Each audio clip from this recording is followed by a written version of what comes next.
तो शुरू किया जाए भाई। ठीक है, आज नया आर्टिकल शुरू करते हैं। ठीक है, काफ़ी दिन हो गए। आज के लिए आपकी जो आर्टिकल है वो है भाई लेंस से संबंधित गणनाएं, प्रयोग और गणनाएं। नेक्स्ट आर्टिकल है लेंस से संबंधित प्रयोग और साथ में तथा गणना। और इसमें भी जो पहले आर्टिकल है, ये ध्यान रखना, ये आपके लिए प्रयोग है, एक्सपेरिमेंट है और आप इसको प्रैक्टिकल लैब में कर सकते हो। ठीक है। इसमें पहली आर्टिकल जो है वो है उत्तल लेंस की फोकस विस्थापन विधि द्वारा, इसको बोलते हैं विस्थापन विधि यानी कि डिस्प्लेसमेंट मेथड। डिस्प्लेसमेंट मेथड द्वारा उत्तल लेंस की फोकस दूरी ज्ञात करना। ध्यान रखें, केवल उत्तल लेंस की, उत्तल लेंस की फोकस दूरी ज्ञात करना, अवतल की नहीं है, सिर्फ इसकी उत्तल की। हाँ, कॉन्वेक्स लेंस की। तो एक प्रैक्टिकल आता है आपके पास कि विस्थापन विधि से आप उत्तल लेंस की फोकस दूरी ज्ञात करो, और इसी को बोलते हैं दो पिन विधि। कई किताबों में आप इसको देखोगे, दो पिन विधि भी बोलते हैं इसको, two pin method, two pin method इसी को बोलते हैं। ये आप नोट कर लो कि दो पिन विधि और विस्थापन विधि एक ही चीज है। अब होता क्या है कि अगर आपके पास कोई उत्तल लेंस है भाई, और उत्तल लेंस आपको ध्यान रखना है कि आपके पास एक उत्तल लेंस है और आपको उसकी फोकस दूरी ज्ञात करनी है। आपको लेंस का प्रकाशिक केंद्र भी मालूम है। ठीक है, तो हमारे पास एक प्रैक्टिकल होता है जिसमें कि एक प्रकाशिक बेंच होती है, एक लंबी सी बेंच होती है, उस पर दो स्टैंड लगे होते हैं। ठीक है ना, और लेंस लगाने के लिए बीच में एक लेंस लगा होता है, या लेंस लगाने के लिए फ्रेम लगा होता है जिसपे आप अपनी मन मर्जी का लेंस चुन के लगा सकते हो। तो होता क्या है कि अगर यहाँ पे शर्त ये है, यदि प्रकाशिक बेंच की लंबाई, प्रकाशिक, उसको प्रकाशिक बेंच बोलते हैं जिसमें ये लेंस लगा हुआ और दो पिनें लगी होंगी, यदि प्रकाशिक बेंच की लंबाई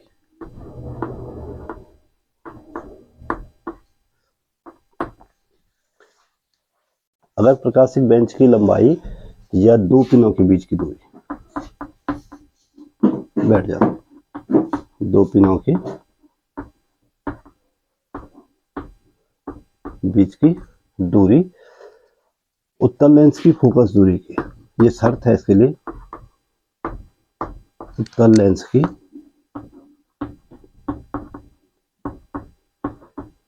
फोकस दूरी के 4 गुने से अधिक हो।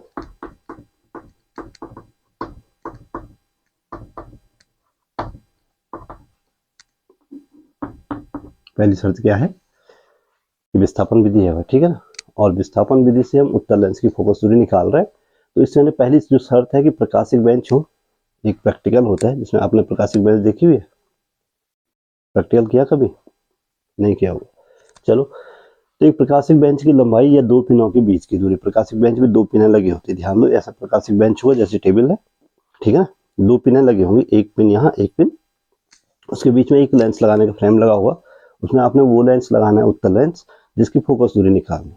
और इसकी शर्त यह है कि प्रकाशिक बेंच की लंबाई, या प्रकाशिक बेंच की लंबाई से हमारा मतलब है दो पिनों के बीच की दूरी, अगर उत्तल लेंस की फोकस दूरी के 4 गुने से अधिक हो, उत्तल लेंस की फोकस दूरी के 4 गुने से क्या होनी चाहिए, अधिक हो, तो लेंस की दो स्थितियों में, लेंस की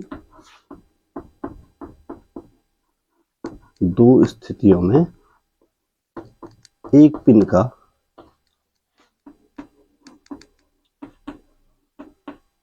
उल्टा और वास्तविक प्रतिबिंब, उल्टा तथा, ये इसका सिद्धांत समझ सकते हो आप इसको, उल्टा और वास्तविक प्रतिबिंब ठीक दूसरी पिन के नीचे बनता है। दूसरी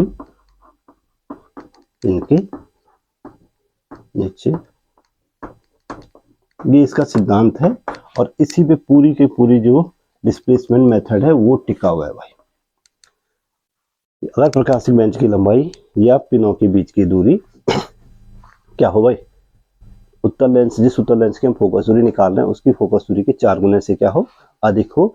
तो लेंस की दो स्थितियों में, देखो लेंस की दो स्थितियों में, यानी कि एक जगह पे लेंस रखा फिर दूसरी जगह पे लेंस रखा, दो स्थितियों में पहली पिन का जो उल्टा प्रतिबिंब और वास्तविक प्रतिबिंब बनेगा वो ठीक दूसरी पिन के क्या बनेगा, नीचे बनेगा। अब चित्र से समझो, देखो ये सपोज के लिए एक प्रकाशिक बेंच है भाई, ध्यान से देखो ये क्या है, और इसमें एक वस्तु रखी है ए बी, ये वस्तु रखी है इस पे ए और बी, और एक दूसरी पिन रखी है यहाँ पे, ये वस्तु का काम करेगी पहली पिन, और दूसरी पिन किसका काम करेगी, ये एस और एस डैश, ये दूसरी पिन रखी है भाई, दो पिन है, दिख रहा है।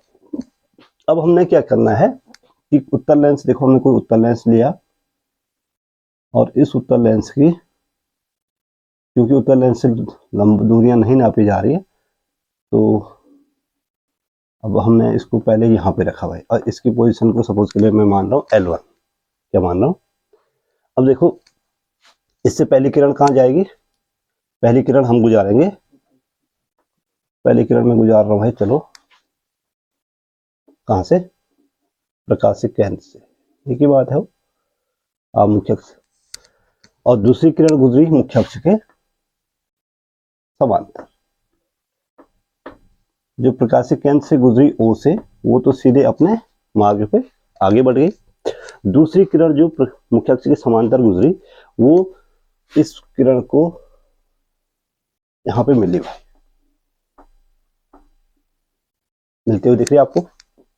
और इस प्रकार से वस्तु ए बी का ये प्रतिबिंब बना, ये ठीक उसके नीचे, ध्यान रहे प्रतिबिंब ठीक वस्तु के नीचे बनना चाहिए, दूसरी पिन के नीचे बनना चाहिए भाई, ठीक है ना। ये दूसरी किरण आई, द्वितीय मुख्य फोकस से गुजरी, कहां से गुजरी, ठीक है ना, और कहां पहुंची, यहां पे काट रही, ठीक। अब हमने सपोज के लिए L1 स्थिति में जो है वस्तु की दूरी U है भाई, वस्तु की दूरी कितनी है, ठीक, और प्रतिबिंब की दूरी कितनी है, V है, प्रतिबिंब की दूरी क्या है। अब हम प्रैक्टिकल यही है, देखो आपने एक पिन का प्रतिबिंब कहां पे बनाना है, दूसरी पिन के ठीक नीचे बनाना है, लेंस को आगे पीछे खिसका के कर सकते हैं आसानी से। अब दूसरी स्थिति में क्या करते हैं, हम इस लेंस को थोड़ा आगे खिसकाते हैं, और इतना आगे खिसकाएंगे कि वापस इसका प्रतिबिंब फिर यहाँ पे बनेगा, और ये प्रतिबिंब बना सपोज के लिए ए डैश और बी डैश बना। अब हम लेंस को यहाँ खिसका देते हैं, लेंस वही है, ध्यान रहे, लेंस बिल्कुल, लेंस नहीं बदलना है, उसकी पोजीशन बदल देनी, L1 पोजीशन से किस में आ गया, L2 पोजीशन में। और आप देखोगे कि पहले जो वस्तु की दूरी थी, देखो भाई, अब इसको V दूरी पे लाना है, किस दूरी पे लाओगे, तो जब V दूरी पे लाओगे तो फिर प्रतिबिंब वापस किस पे बनेगा, U दूरी पे बनेगा, बनेगा। अब ये जो किरण थी देखो, ये वापस आई, ये आगे बढ़ी, और फिर से वापस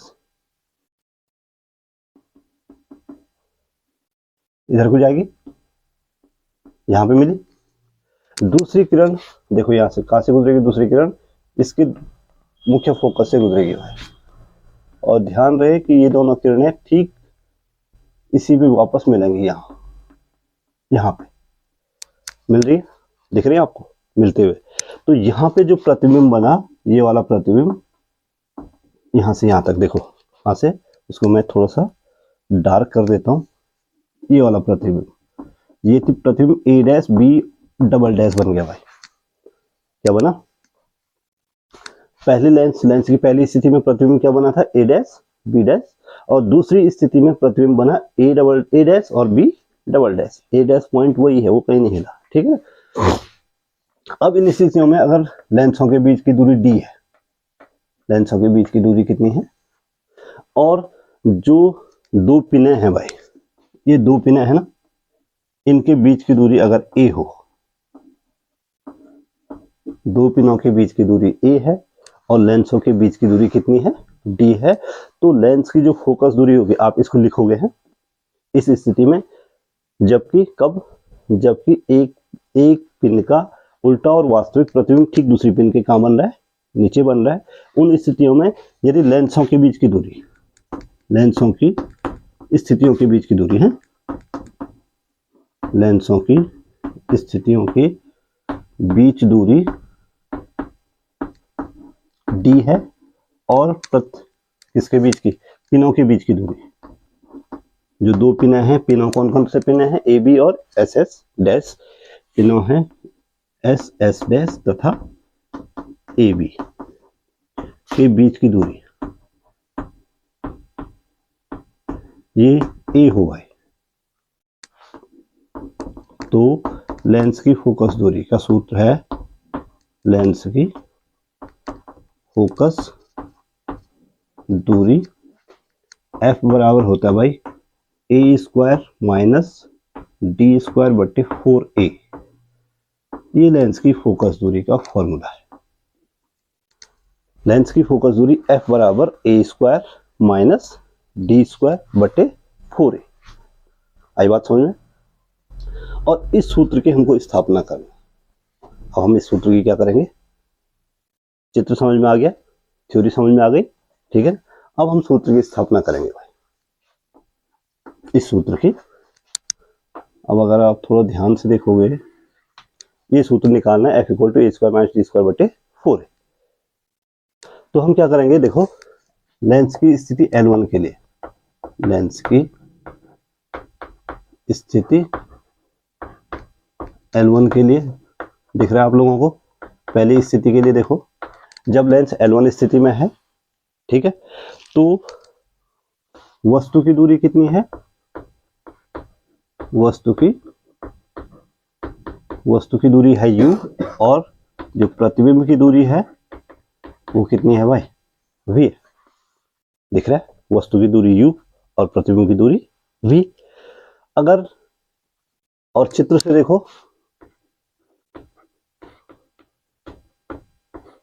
ध्यान से देखो, दोनों पिनों के बीच की दूरी कितनी है, a है। अब देखो ये v दूरी है, ये u दूरी है, और ये कितनी है, तो a बराबर क्या हो जाएगा, a बराबर क्या है, u plus v। a equal to आया u प्लस v। इसको मैं बना देता हूं समीकरण नंबर फर्स्ट। आ गया? देखो ए बी का उल्टा और वास्तविक प्रतिबिंब क्या बन रहा है, a डैश b डैश बन रहा है ना। तो वस्तु की दूरी है u, प्रतिबिंब की दूरी है v।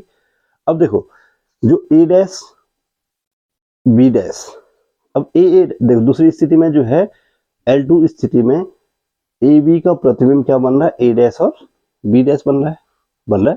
तो a डैश और b डैश बन रहा है, तो फिर से देखोगे दोनों स्थिति 2 में, स्थिति L2 में, लेंस की स्थिति L2 में, यहाँ पे वस्तु की दूरी कितनी है, वस्तु की दूरी है v, और प्रतिबिंब की दूरी कितनी है भाई, प्रतिबिंब की दूरी है u, और L1 और L2 के बीच की दूरी कितनी है, d है। इन दोनों लेंसों के बीच की दूरी कितनी है, तो आप चित्र से देखो, इसलिए d बराबर क्या आ रहा है भाई, देखो तो आ रहा है, देखो या ध्यान से देखो इधर, ये v है और ये क्या है, u। अगर v में से u घटा दें तो क्या बचेगा, ये बचेगा, ये दूरी बचेगी ना। इस दूरी में से इस दूरी को हम क्या कर दें, घटा दें। देखो यहाँ ये दूरी u बच रही है ना, जब ये v है तो ये क्या है, u बच रही है। तो v माइनस u बराबर क्या आ गया, d आ गया। अब आपको क्या करना है कि समीकरण फर्स्ट और सेकंड जोड़ देना है। समीकरण फर्स्ट व सेकंड क्या करना है, एक बार जोड़ देना है। जोड़ेंगे तो देखो क्या मिलेगा, a प्लस डी, देखो यहाँ v u कट जाएगा, u क्या हो जाएगा, तो a प्लस डी बराबर कितना बचा, a प्लस डी बराबर बचा 2v, या आप कह सकते हैं v equal to a plus d बट्टे 2। ये v का मान निकाल देना। सबसे पहले किसका मान निकाल दिया, और समीकरण फर्स्ट में से दूसरी बार डी सेकंड को घटा दो। समीकरण फर्स्ट में से सेकंड घटा दो भाई, एक बार सेकंड घटाएंगे तो क्या मिलेगा, क्या मिल रहा देखो, a माइनस डी मिलेगा, a माइनस, तो a माइनस डी बराबर कितना मिला, देखो अगर घटाएंगे तो v कट जाएगा, u वाला प्लस हो गया, तो कितना बचा 2u, 2v बचेगा, 2u बचेगा। ढंग से देख घटाने पे, देख क्या ये और ये माइनस वाला प्लस हो गया, प्लस वाला क्या हो गया v, और v कट गया, माइनस माइनस का प्लस हो गया। दूसरी वाली समीकरण के नीचे के चिन्ह बदलते हैं ना, तो a माइनस डी बराबर आया 2u। तो आप यहां से कह सकते हैं u बराबर कितना आया, a माइनस डी बटे 2। अब आपके पास u का मान मालूम है, आपके पास v का मान भी क्या है मालूम है ना। अब आप जानते हैं लेंस सूत्र से या लेंस मेकर फॉर्मूला क्या बोलता है कि लेंस की फोकस दूरी 1/f बराबर 1/v माइनस 1/u। अब आप जानते हैं चूंकि लेंस सूत्र, सीधे लेंस सूत्र समझ दो इसको, ठीक है। लेंस सूत्र से 1/f बराबर 1/v माइनस 1/u। अब यहाँ पे थोड़ा सा ध्यान देना है, और ध्यान ये देना है कि चूंकि वस्तु का प्रतिबिंब, वस्तु का वास्तविक और उल्टा प्रतिबिंब बन रहा है, ठीक है ना, इसलिए v क्या होगा, u क्या होगा भाई, इधर देखो u इधर है बाईं ओर है ऋणात्मक होगा, और v क्या है दाईं ओर है धनात्मक होगा। ये थ्योरी लिखनी है कि चूंकि वस्तु का वास्तविक और उल्टा प्रतिबिंब बन रहा है, आप चाहो तो नोट कर लो, चूंकि वस्तु का वास्तविक और उल्टा प्रतिबिंब बन रहा है, अतः वस्तु की दूरी u ऋणात्मक होगी और प्रतिबिंब की दूरी v क्या होगी धनात्मक होगी। ये नोट करने वाली बात है यहाँ पे। तो u यहाँ पे क्या होगा, यहाँ पे u होगा नेगेटिव और v होगा पॉजिटिव, तो इसलिए 1/f बराबर 1/v माइनस 1/u, ठीक है ना। तो 1/f equal to 1/v minus minus का 1/- क्या हो गया प्लस हो गया। अब हमें क्या करना है, u और v के मान यहाँ पे रखना है भाई, u और v के मान उठा के कहाँ पे रखना है, इस समीकरण, ठीक है। अब मैं इधर मिटा दूं, मैं फिगर को छोड़, बाकी चीजें समझ गए, तो फिगर को छोड़ के मैं बाकी चीजें मिटा दे रहा हूँ, ठीक है।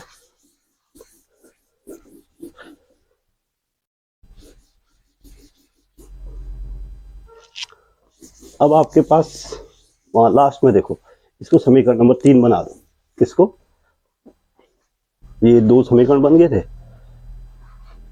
डी का, हाँ चलो इसका समीकरण नंबर क्या बना देता हूं मैं 3।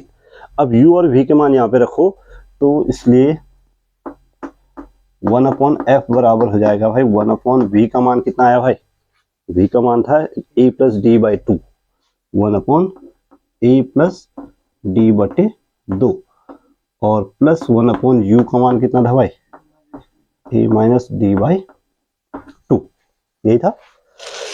तो इसलिए f 1/f इक्वल टू, ये भिन्न उल्टी हो जाती है, 2 ऊपर चला जाएगा a प्लस डी प्लस 1, 2 ऊपर चला जाएगा a माइनस डी।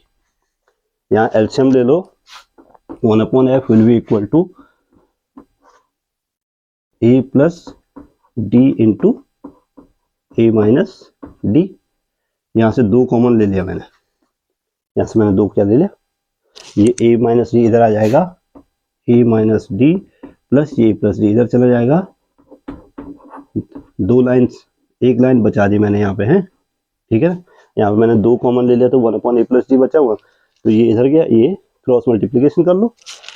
अब यहाँ पे डी डी कट गया, शायद डी डी क्या हो गया, तो 1/f बराबर क्या बचा भाई, यहाँ पे बचा 1/f equal to 2 into A plus A 2a, 2 into 2a, और a plus D A minus D, A plus B A minus B बराबर क्या होता है, A square minus B square, तो ये हो गया A square minus D square, B की जगह यहाँ पे है D. 1/f equal to 4a बटे A square minus D square and F is finally A square minus D square बटे 4a, make it equation number 4 5th जो भी बन रही है आपकी। यही फॉर्मूला था शुरू में जो मैंने यहाँ पे लिखा था, एफ इक्वल टू क्या होता है A square minus D square बटे 4a होता है भाई, ठीक है। और ध्यान रहे यही उत्तर लेंस की फोकस दूरी है, यही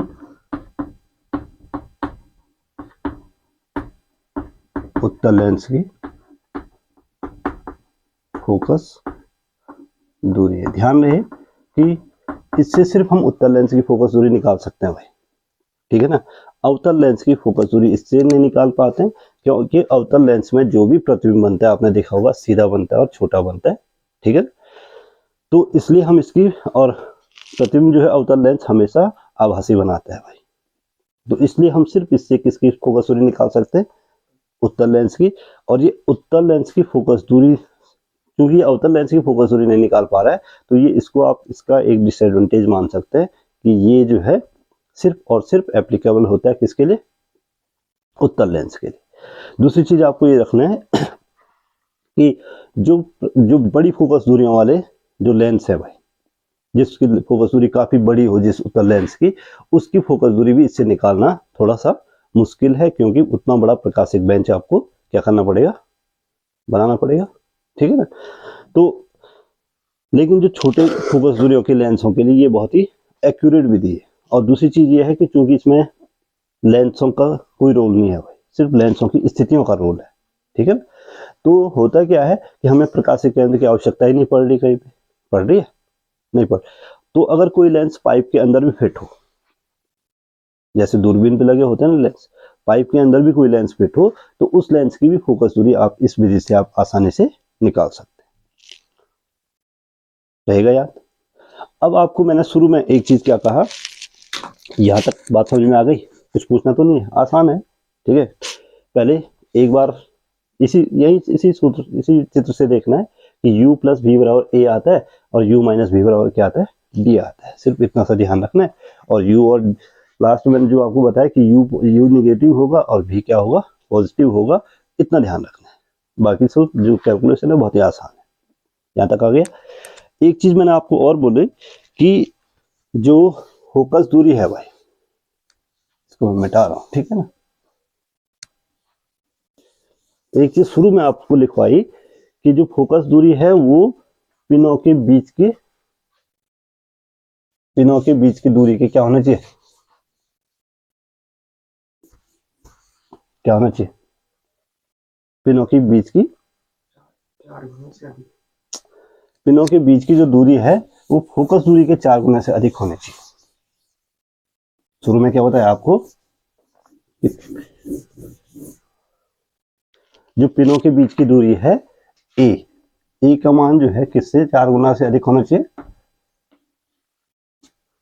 ये बताया, ए शुड बी ग्रेटर देन 4 है, यानी कि पिनों के बीच की जो दूरी है वो फोकस लेंस की फोकस दूरी के 4 गुना से क्या होना चाहिए, अधिक होना चाहिए। अब क्यों होना चाहिए, बात यह है कि 4 गुने से कम होगा तो क्या होगा, और 4 गुने से अधिक ही क्यों होना चाहिए।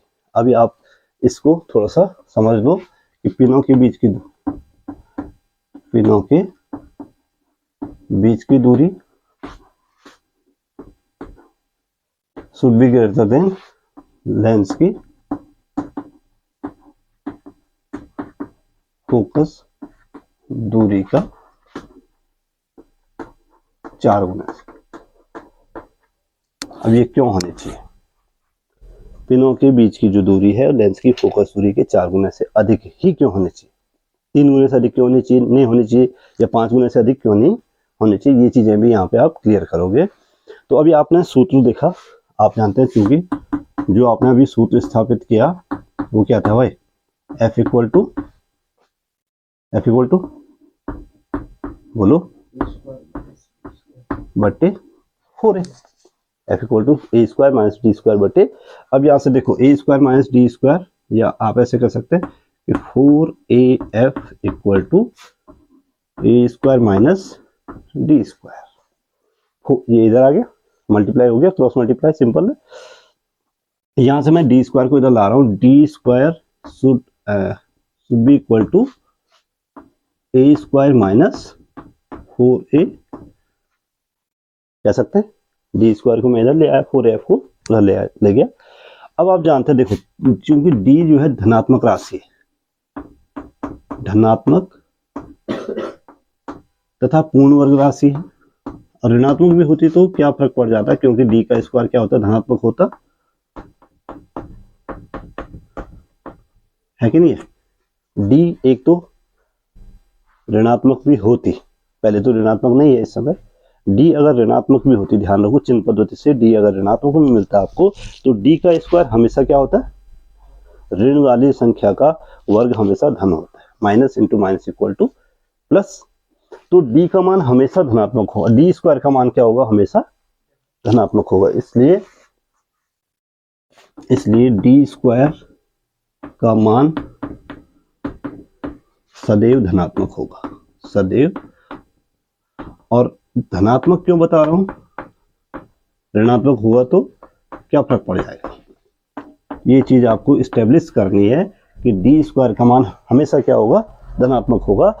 और धनात्मक होने का मतलब क्या है, धनात्मक होने का मतलब ये है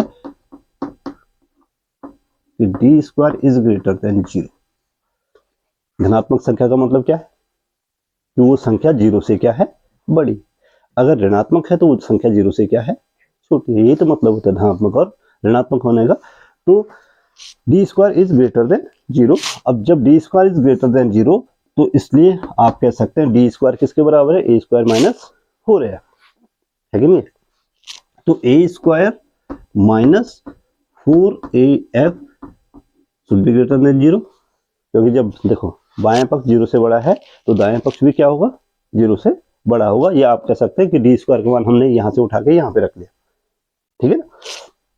अब यहां देखो ए square should be greater than 4af, देखो माइनस वाला इधर जाके क्या हो गया, प्लस हो गया। और दोनों पक्षों में ए से भाग दे दें, दोनों पक्षों में ए से भाग दे दें, तो यहाँ पे क्या बचेगा, A should be greater than 4f। तो स्टेब्लिश हो गया, नहीं हो गया। ए का मान जो है, ए का मान 4f से क्या होना चाहिए, बड़ा होना चाहिए। आई बात समझ में कि नहीं आई, कुछ पूछना है, बिल्कुल नहीं। अब हमें थोड़ा सा इसको मैं थोड़ा सा और आगे बढ़ा रहा हूँ कि लेंस की अगर वस्तु की लंबाई, यहाँ ध्यान दो, और प्रतिबिंबों के बीच की वस्तु की लंबाई और प्रतिबिंबों की लंबाई के बीच में हम संबंध क्या एस्टेब्लिश कर सकते हैं या नहीं कर सकते।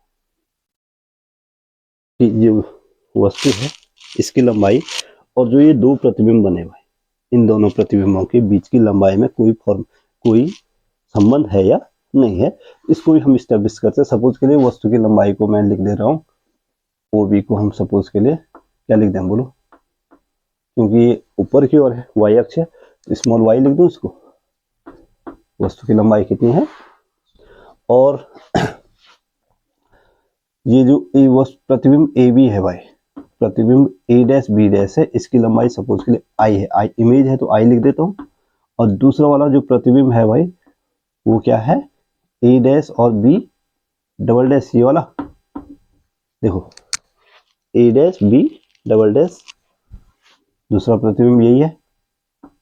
इसकी लंबाई सपोज के लिए मैं लिख देता हूं, पहले की लंबाई I1 लिखी, दूसरे की लंबाई कितने लिख देते हैं, I2 लिख दूं।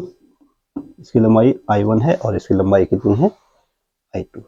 तो जो पहली पिन है AB, उसके जो दो प्रतिबिंब बने A डैश बी डैश और A dash b double dash, उनकी लंबाइयां क्रमशः I1 और I2। पहले वाले की लंबाई I1 मानी और दूसरे वाले की लंबाई कितनी मानी, I2 मानी। वस्तु की लंबाई कितनी मानी हमने, AB मानी। तो वस्तु की लंबाई, वस्तु यहाँ पे क्या है, AB की लंबाई, इसको मैंने y माना है, ठीक है ना। तथा प्रतिबिंबों अब यहाँ पे दो प्रतिबिंब बने, तो प्रतिबिंबों A डैश बी डैश की लंबाई हमने कितनी मानी, I1, तथा दूसरे प्रतिबिंब बना ए डैश और बी डबल डैश, इसकी लंबाई हमने कितनी मानी I2 के बीच संबंध, के बीच संबंध, इसके बीच हम संबंध निकाल देते हैं। ठीक है, अब ध्यान से देखो कि मान लेते हैं, माना L1 स्थिति में लेंस की पहली स्थिति L1 है, दूसरी स्थिति क्या है L2 है। तो L1 स्थिति में रेखीय आवर्धन माना L1, इसमें हमें रेखीय आवर्धन का रेखीय आवर्धन याद आ रहा है कहीं है भाई?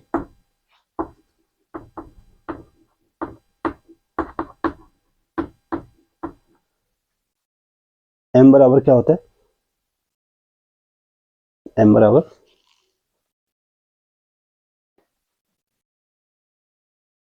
किसी भी लेंस का रेखीय आवर्धन किसको बोलते हैं? लेंस द्वारा बनाई गई प्रतिबिंब की लंबाई और वस्तु की लंबाई के अनुपात को। तो M1 बराबर हो जाएगा, M1 बराबर A डैश B डैश बटे AB, A dash B dash बटे, और A डैश B डैश का मान हमने कितना रखा हुआ है I1, क्या रखा है, और AB का मान हमने रखा हुआ है कितना Y, और इसी को A डैश B डैश बटे AB बराबर M बराबर क्या होता था भाई? M बराबर V बटे U होता है। M बराबर क्या होता है? V बटे U होता था, नहीं होता? तो बराबर हो गया V बटे U, हो गया। अब दूसरी स्थिति में देखो, दूसरी लेंस की दूसरी स्थिति L2 में, L2 के लिए रेखीय आवर्धन निकलेगा, रेखीय आवर्धन से ही रेखीय आवर्धन M2 हो भाई। तो M2 बराबर कितना हो जाएगा बोलो? M2 बराबर वस्तु की प्रतिबिंब की लंबाई A dash B double dash हो गया इस समय। इसके लिए प्रतिबिंब की लंबाई क्या है? A dash B double dash और बट्टे AB, यानी कि I2 बट्टे Y, और बराबर इस समय क्या हो जाएगा? इस समय वस्तु की दूरी है, प्रतिबिंब की दूरी है V, और वस्तु की दूरी कितनी है? देखो यहाँ वस्तु की दूरी V और प्रतिबिंब की दूरी, तो U बटे V की बटे U ना होगा, बल्कि क्या होगा? U बटे V होगा। अब हम M1 M2 को मल्टीप्लाई कर दें, इसलिए M1 इंटू M2, ध्यान से देखो, M1 इंटू M2 बराबर I1 बटे Y इंटू I1 I2 बटे Y स्क्वायर हो जाएगा। देखो I1 I2 बटे Y गुणा हो गए Y स्क्वायर, और बराबर हो गया भाई V बटे U इंटू U बटे V। अब V से कट गया और U से कट गया, तो आप कह सकते हैं M1 M2 बराबर भी 1। देखो यार, M1 इंटू M2 बराबर, ये कट गया ना, 1 बचा, तथा मेन चीज निकली I1 I2 बटे I1 इंटू I2 बटे Y स्क्वायर बराबर क्या निकला? 1। या आप कह सकते हैं कि Y स्क्वायर बराबर हो गया I1 इंटू I2, और finally you will get Y equal to under root I1 into I2। Y क्या है? Y क्या है? वस्तु की लंबाई। और I1 I2 क्या है? दो स्थितियों में बनाई गई प्रतिबिंबों की लंबाई। यहां से आप एक चीज लिख सकते हो कि देखो, अगर दो संख्याएं A और B का गुणोत्तर माध्य अंडरूट AB होता है भाई। गुणोत्तर माध्य सुना हुआ आप लोगों ने? गुणोत्तर माध्य, ऋणात्मक माध्य, समांतर माध्य सुना है? तो दो संख्याएं सपोज करें A और B, तो उनका गुणोत्तर माध्य कितना होता है? Under root AB। ठीक, तो यहाँ पे दो संख्याएं हैं I1 और I2, उनका गुणोत्तर माध्य निकल गया क्या? Y। अंडररूट I1 I2, इन दोनों संख्याओं I1 और I2 का क्या है? गुणोत्तर माध्य है। तो आप कह सकते हैं कि जो पहली पिन की लंबाई है, या आप सिंपली ये कह सकते हैं कि वस्तु की जो लंबाई है उसके प्रतिबिंबों की लंबाई के गुणोत्तर माध्य के बराबर होती है। क्या बोला मैंने? वस्तु की लंबाई, हाँ, दो अलग अलग स्थितियों में बनाए गए प्रतिबिंबों की लंबाइयों के गुणोत्तर माध्य के बराबर। क्लियर? तो ये पूछा जाता है, इस पे न्यूमेरिकल पूछे जाते हैं। और साथ में तुम्हारे लिए ये इसलिए भी इम्पोर्टेंट है क्योंकि ये आपके लिए प्रैक्टिकल भी है भाई, ठीक है ना। तो प्रैक्टिकल है तो आपको एक तो प्रैक्टिकल करना, अगर इसको समझ जाओगे तो एक तो आपको प्रैक्टिकल करना आ जाएगा, और दूसरा आपको एग्जाम के हिसाब से इस पे न्यूमेरिकल पूछे जा सकते हैं, इस पे पूरी थ्योरी पूछी जाती है एग्जाम में, दो पिन विधि से या फिर विस्थापन विधि से उत्तल लेंस की फोकस दूरी के लिए सूत्र की स्थापना कीजिए। कई बार सूत्र दिया होता है, कई बार नहीं दिया होता, ठीक है, हो जाएगा। तो आज के लिए इतना ही बहुत है।